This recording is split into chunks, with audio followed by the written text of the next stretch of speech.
I don't know why it's doing that. Are you okay? Yeah, I'm trying to pull up a PowerPoint. It keeps taking me back to. Are you all seeing my screen right now? Yes. Yep. Okay. I don't know why it keeps taking me back. I think you got to load that on your on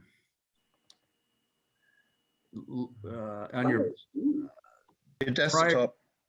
somehow you got to load that. You've got to stop sharing and then open up the PowerPoint. Oh, yeah. Yeah, you might have to stop. PowerPoint. It keeps taking me back to. Give me one. Are you all seeing my screen right now? Not right now. You're not sharing it. Okay. I don't know why it keeps taking me back. I think you got to load that on your. Yeah, you need to have the PowerPoint already open, guy, before you share. Oh, I see what happened. I was clicking on the. I get it now. Give me just 1 second. Yeah, you might have to stop. I was clicking on the wrong image. Been there. I've been there. Give me just 1 second here.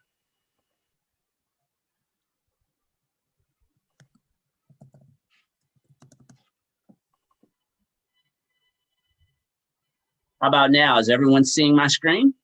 All we see are your folders. There we go. There you go. Perfect. All right. Building a healthy team. Everyone's seeing that, right? Yep. Yes. Wonderful. Well, thank you all so much for the invite to come to visit your wonderful club. I have heard so much about keynote speakers who come, and actually, I was asked a couple of months ago from Division F to give this presentation for one of their clubs that has a lot of very advanced members as you have. And when I was thinking of all the types of presentations that I could give about the Toastmaster experience, I've been a part of this organization since 2007, and I've had so many wonderful experiences as a Toastmaster. The one thing that I knew that we would all have in common, whether we've been in this organization for a long time or we're just recently joining a club, is that we all are in clubs, which means that we are a part of a team. And the focus of my presentation today is going to be at the club level, really working on building a healthy team in terms of the dynamics of the club that you are a part of. Some of the traits of building a healthy team, we'll discuss that. We will also talk about building trust. We're going to identify the 5 traits of a healthy team, analyze your team's current state, and use the analysis to develop a plan to improve. This is something that you might be interested in your individual clubs. Taking some of the strategies that I'm going to share with you today and implementing them to build the health of the club that you're a part of. We're also going to identify behavioral styles for each team member and create a team by building trust. Traits of a healthy team.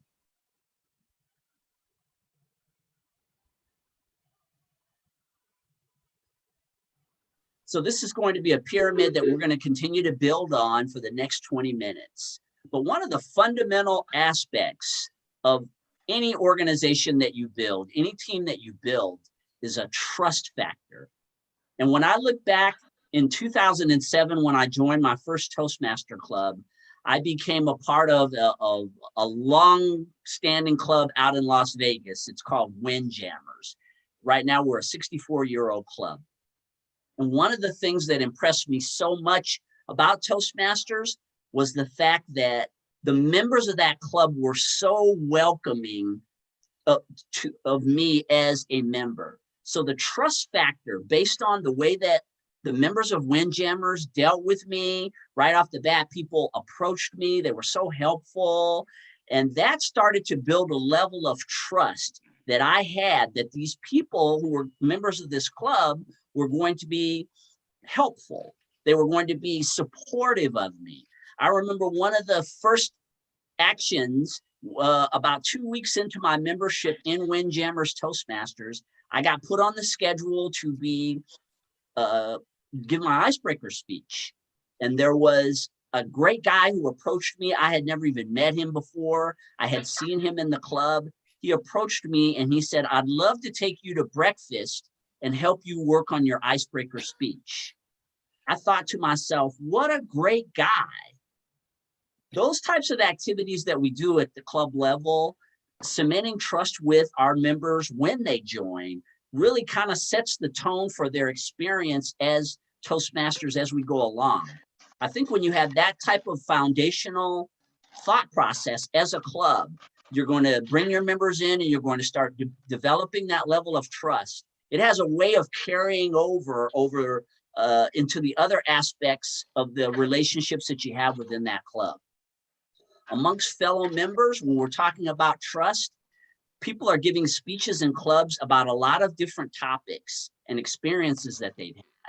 Many times they are using speeches as therapy, where they want to release something that may have been troubling them, or they want to relive a situation so that they can get past it. And they feel safe within the club environment to do that.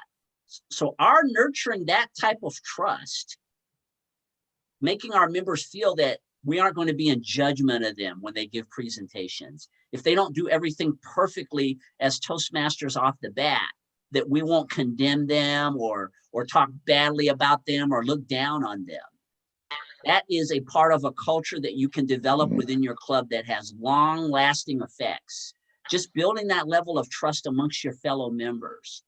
It also makes for better meetings, because when you have that level of trust within your club, you are able to feel free and open to express yourself. So much of what we do as members of Toastmasters is about expression and really being able to be who we are. I feel that as members of the club and as club officers, if we nurture trust, make that a big part of the core value of what we are at that club level, it will greatly improve the quality of our clubs, the quality of our meetings, and it will also make our clubs inviting to people who want to potentially join. Of course, when you have that high level of trust, you also have higher retention levels, because Toastmasters are enjoying their experience. They feel like they're in a place that is safe for them, and they will stay and continue to be members of your club.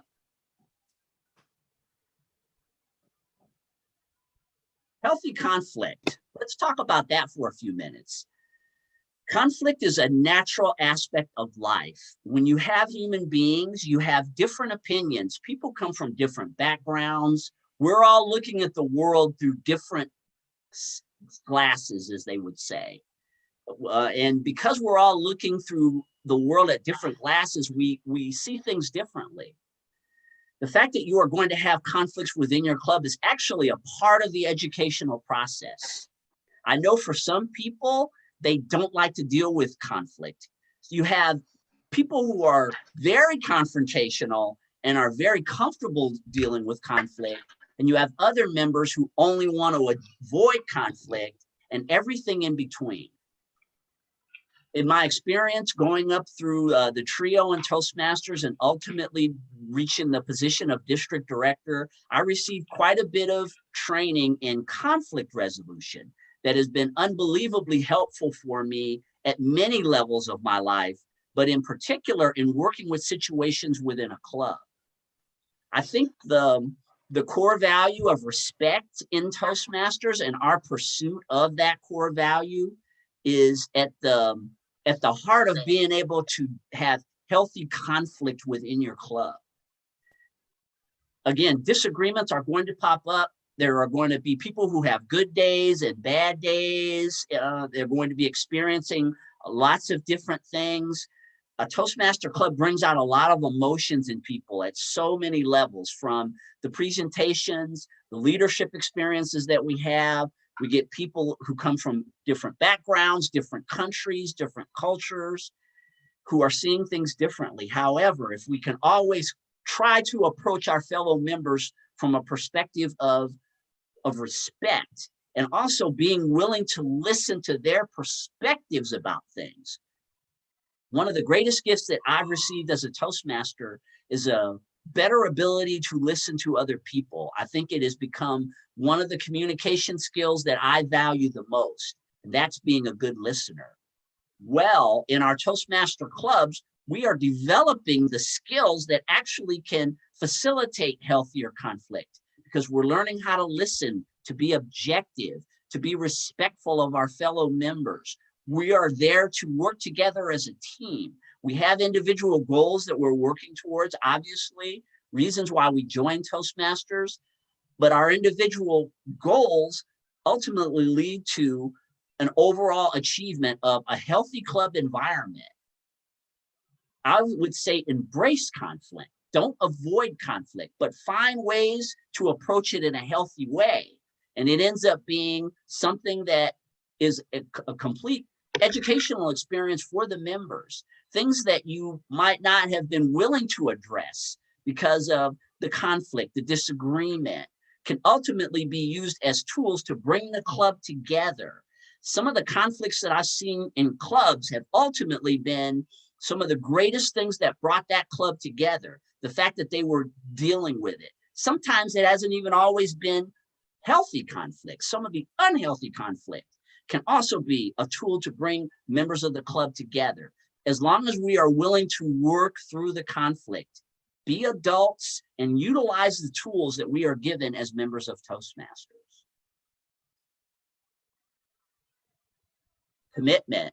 We have a group of people who are extremely committed to their personal development and to the other members of their club who are on this call tonight, because you're all here supporting one another as members of clubs. Clubs who are very committed tend to be quality clubs, and that commitment stretches across every aspect of running your club. That is making sure that you are well prepared for your meetings, putting on quality, productive meetings. How do you do that? Making sure that you've created an agenda in advance, that you fill all of your roles, that when you are a club officer and you take on a role, that you are truly committed to that role, doing the very best that you can in that role. The commitment that we have to one another, giving constructive evaluations to people, learning how to utilize the sandwich technique. That commitment to evaluating a person well, it shows that you are committed to the success of other people, and it will greatly improve the commitment that other people have to you. A committed member is one who communicates with his fellow members or her fellow members, lets them know when they can't make the meeting, when they're going to be late for a meeting, or if they are unable to continue to fulfill a commitment. I got a wonderful letter from a vice president as the president of a club that I'm in. I got a great letter from the vice president of public relations in our club. It was just wonderful that she did this. She sent a letter out to all the officers, and she explained why she would no longer be able to fulfill the role of vice president of public relations. She's still committed to the club, but she was committed enough to all of us to inform us that she was not going to be able to fulfill her role anymore. I was greatly impressed by that. I'm always greatly impressed with the commitment to great communication. A Toastmaster club can only be healthy when there is communication constantly going on amongst the members. Be committed to communicating with your fellow members. Be committed to fulfilling your officer roles. As we all know, if you don't have good officers to fulfill these roles who are committed and want to learn and want to contribute to the lives of others, your club doesn't run well. So I would say a commitment to commitment, and making that a part of the culture of your club, that you, in a healthy way, remind the members of the club of the commitments that they've signed up for. And that doesn't mean that everyone has to be perfect and do everything just right. It's just really taking our roles in Toastmasters seriously and having respect for one another as members.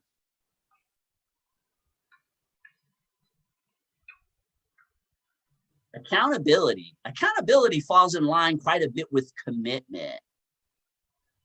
in that when you're accountable to other people, which we are as Toastmasters, I feel like every Toastmaster meeting is really an agreement.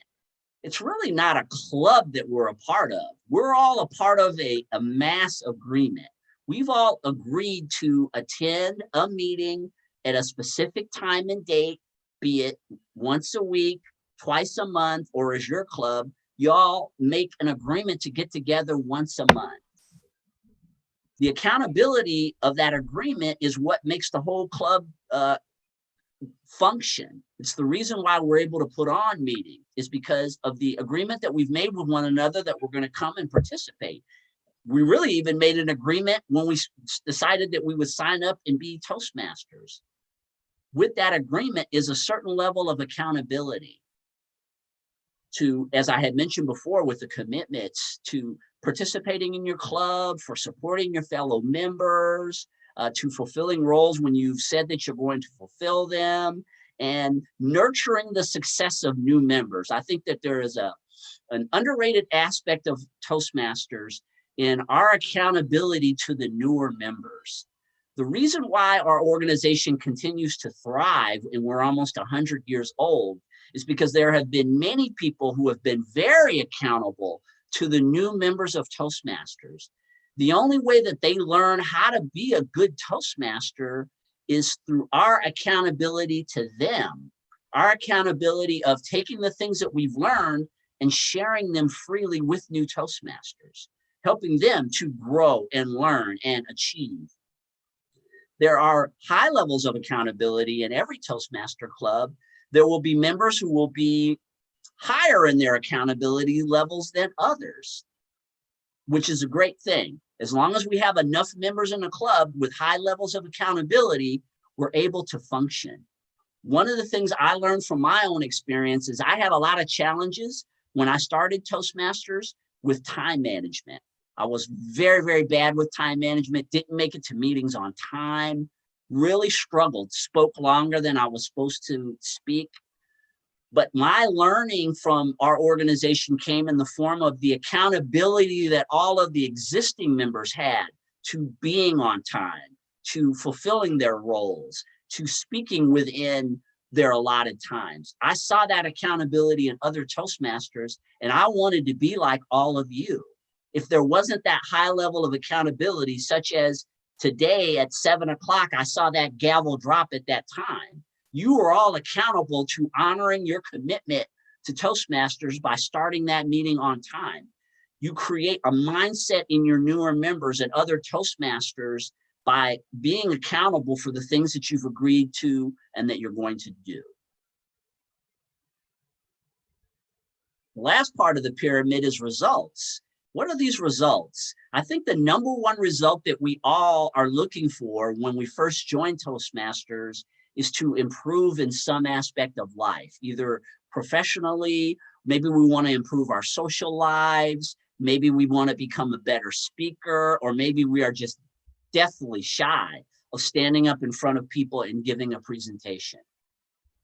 The Toastmaster system enables us to be able to reach any results that we possibly want. And I think it's important for clubs to be committed to creating great results for the individual members. Putting on great meetings, having a quality environment in which we function as a Toastmaster club is what leads to those greater results, which is personal fulfillment, goal achievement, us being able to maintain our clubs so that we can bring more people into the fold. I always look at our clubs like this.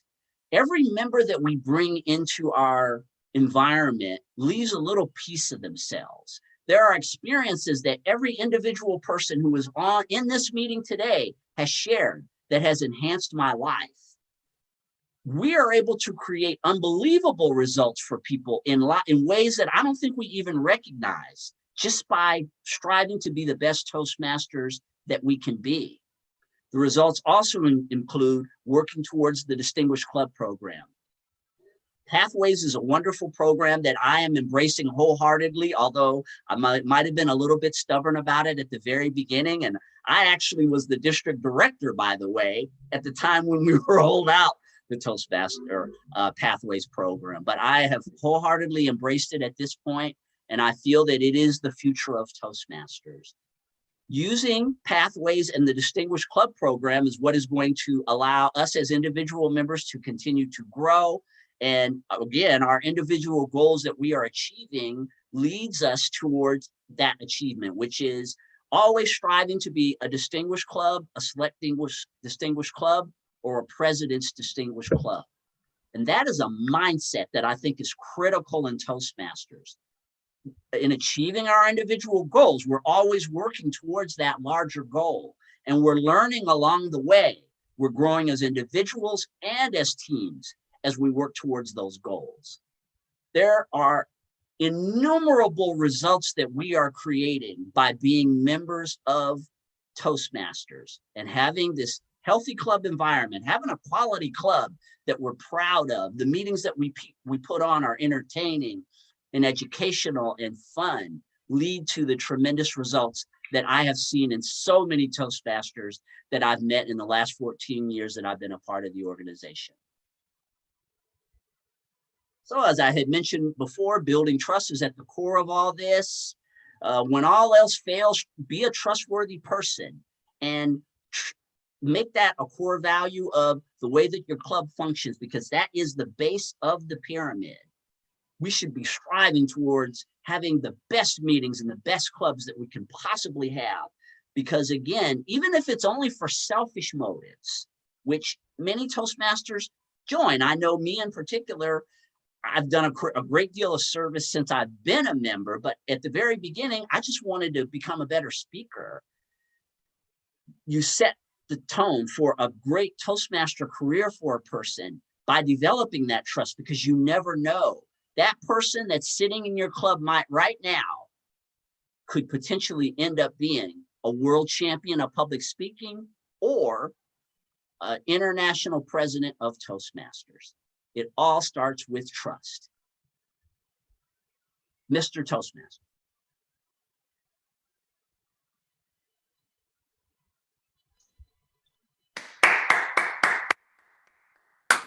Thank you so much. And now it is my pleasure to return conduct of the meeting back to our esteemed president, Mr. Alan Mann.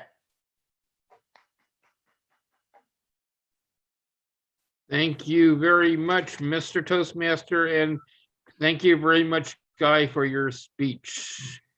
You know what? I remember your speeches when you were in the trio in District 33, and I really miss. You're really missed here in District 33. It's now time to find out who the winners were. And our trophy master is Linda Mann.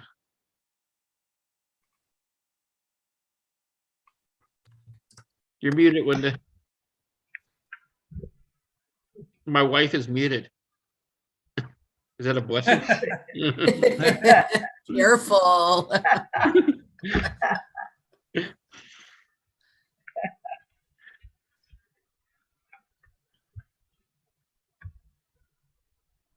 Do you need some more time, Linda? Yeah, you know what? I didn't have the heart to break the tie. So we have 3 winners for one of them. Okay. Are we ready to see who wins? Happy Mother's Day to all you mothers or mothers to be.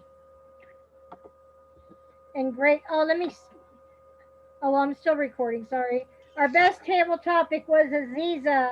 I will email her certificate. Congratulations, Aziza. Oh, and I forgot to change. Oops. Our best evaluator. This is the 3-way tie. Dexter Brian Gallagher. Winner 1. Winner 2, Joy Gaylord. All of them. And winner 3, Alan Mann. Hey, it was a 3-way tie. And at first I broke it, and then I'm like, I don't want to break it. Alan might make me sleep with the cats. I won't make him win. And our best speaker, Shauna Swanberg. Woohoo! So congratulations all. I now turn control back to our president. Thank you very much. I'm gonna do guest comments and then see if we have any club business.